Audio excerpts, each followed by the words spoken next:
அதோடைய on version வந்து FJ அப்படின்னு நினைக்கிறேன். சாண்ட்ரா வர்சஸ் கனின்ற ஒரு ஃபார்மேட் வேற பண்ணி வச்சிருக்காங்க. இந்த மாதிரி ஒரு நபர் எனக்கு லிஸ்டிலே இல்ல. ஹலோ மக்களே, welcome back to our channel. Bigg Boss season 9 இன்னைக்கான ப்ரோமோ ரிலீஸ் ஆயிடுச்சு மக்களே. பிக் பாஸ் மார்னிங் டாஸ்க்ன்ற பேர்ல காலையிலேயே வேற லெவல்ல ஒரு மேட்டர் வீட்ல கொளுத்தி போட்டுருக்காப்ல. பட் அது எப்படி வெடிக்க போகுதுன்றது நம்ம பொறுத்துட்டு தான் பார்க்கணும். அந்த டாஸ்க் என்னன்னு பாத்தீங்கன்னா, உங்க மனசுல நீங்க யாரை இந்த வீட்ல வந்து காம்படிட்டரா வந்து பாக்குறீங்கன்னு சொல்லிட்டு சொல்லணும். இதுல வந்து சண்டை வராது. அதாவது அடுத்த விஷயம் சொல்லிருக்காரு பாருங்க, இவங்கலாம் வந்து நம்ம லிஸ்ட்லயே இல்ல அப்படின்னு நீங்க யாரை நினைக்கிறீங்களோ அதையும் சொல்லணும். ஓகேவா? இதுலதான் வந்து சண்டையே வெடிக்கும்.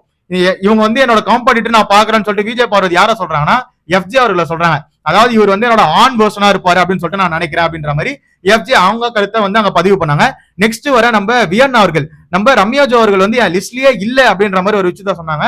அதுக்கு காரணம் என்னன்னு பாத்தீங்கன்னா, அவங்க வந்து கேம் ஆடுற மாதிரியே தெரியல, அவங்க இப்போ கேமை விட்டு வெளியே போன்னு சொன்னா கூட போயிடுவாங்க போல அப்படின்ற மாதிரி தான் இருக்காங்கன்ற மாதிரி அங்க ஒரு விஷயத்த போட்டு உடைக்கிறாங்க. சுபிக்ஷா அவர்களும் ரம்யா ஜோ தான் வந்து என் லிஸ்ட்லயே இல்லன்ற மாதிரி சொன்னாங்க.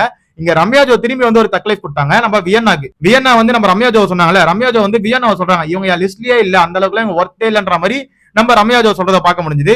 இங்க மெயின் மேட்டர் என்னன்னா, நம்ம சாண்ட்ரா அவர்கள், சாண்ட்ரா என்ன சொல்றாங்கன்னா, இவங்க வந்து இந்த வீட்டுல வந்து கனி விசஸ் சாண்ட்ரான்னு சொல்லிட்டு ஒரு ப்ரொஜெக்ஷனை கொண்டு வராங்க. அது வந்து எனக்கு பிடிக்கல, ஒரு ஃபார்மேட் வேற பண்ணி வச்சிருக்காங்க இந்த வீட்டுல, இந்த மாதிரி நபர் வந்து லிஸ்ட்லயே இல்ல அப்படின்னு சொல்லிட்டு நம்ம சாண்ட்ரா அவர்கள் அங்க போறதை பார்க்க முடிஞ்சது. வேற லெவல்ல சாண்ட்ரா வந்து கனி விசஸ் சாண்ட்ரா அப்படின்னு தான் ஒரு குரூப்பிசம் வந்து எடுத்துட்டு போறாங்க. சாண்ட்ரா தலைமையில வந்து டாக்ஸிக் கேங்கு, இங்க கனி தலைமையில வந்து அன்பு கேங்கு. அவங்கள உடைக்கணும் தான் பிளானே போட்டுட்டு இருக்காங்க. நைட்டு பகல்னு ஒரு பிளான் போறதே வந்து நீங்க கனி கேங்க உடைக்கிறதுக்கு தான். அப்புறம் எப்படி நீங்க கனி கேங்க வந்து கனி வந்து எனக்கு ஒரு காம்படிட்டரே இல்ல நீங்க சொல்ல முடியும்? எனக்கு புரியவே இல்ல.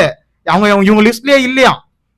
எப்படிங்க நேத்து நைட்டு கூட பச்சையா உட்காந்து இவங்க தான் நாமினேஷன் பண்ணணும்னு சொல்லிட்டு குத்துறீங்க, கனி கேங்ல இருக்கவங்க வந்து நாமினேஷன்ல கொண்டு வரணும்னு சொல்லிட்டு சொல்றீங்க.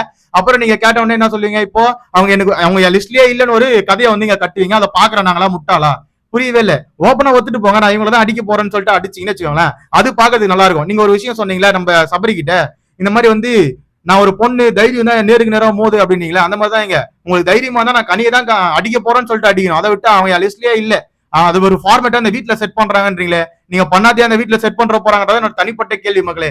எப்பா சாண்ட்ராவோட ஆக்டிங் வேற லெவல். நேத்துலாம் நாமினேஷன் டிஸ்கஸ் பண்ணக்கூடாதுன்னு சொன்னா நாமினேஷனை டிஸ்கஸ் பண்ணிட்டு இருக்கீங்க. இவங்க 5 பேர் வந்து 2 பேரை சூஸ் பண்ணிக்கணுமா, ஆளுக்கு 2 பேரை சூஸ் பண்ணி வந்து நாமினேஷன்ல போட போறாங்களா. அது யாருன்னு பாத்தீங்கன்னா கெமி அவர்களை, சுபிக்ஷாவை, ரம்யா ஜோவை, அதுக்கப்புறம் நம்ம விக்கல் விக்ரம் அவர்களையும் கனி அவர்களையும் வந்து நாமினேஷன்ல எடுத்துட்டு வரதான் இவங்களோட பிளான். அது யாருன்னு பாத்தீங்கன்னா நம்ம விஜய் பார்வதி, திவ்யா கணேஷ், பிரஜன், சாண்ட்ரா, கமருதீன், இவங்க 5 பேரும் வந்து இந்த 5 பேரை தான் வந்து சூஸ் பண்ணி குத்த போறாங்களா. அது மட்டும் இல்ல ஆள் வேற சேர்த்துட்டு இருக்காங்க நம்ம விஜய் பார்வதி அவர்கள். அறுவரை கூட்டு வந்துருக்கு கமருதீன் இந்த பக்கம். அப்பதான் வந்து நம்மளுக்கு ஆள் அதிகமாகும். ஏன்னா நம்ம கிட்ட ஒரு கை போயிடுச்சு, திவாகர் ஒரு கை போயிடுச்சு. அதனால வந்து ஆள் நம்மளுக்கு அதிகமா வேணும். அப்பதான் வந்து இவங்க எல்லாம் வெளியே அனுப்ப முடியும். நம்ம 6 பேர் வந்து ஃபைனல்ஸ் போய் விளையாடலான்ற மாதிரி இவங்க ஒரு கேம் ஆடுறாங்க போல. அதனால இங்க பாட்சா பலிக்காதுன்றது அவங்களுக்கு புரிய மாட்டேது. விஜய்எஸ் இதை அட்ரஸ் பண்ணலன்றத என்னோட தனிப்பட்ட கேள்வி மக்களே. உங்களோட கருத்துக்கள் என்னன்னு கீழே கமெண்ட் செக்ஷன்ல கமெண்ட் பண்ணுங்க.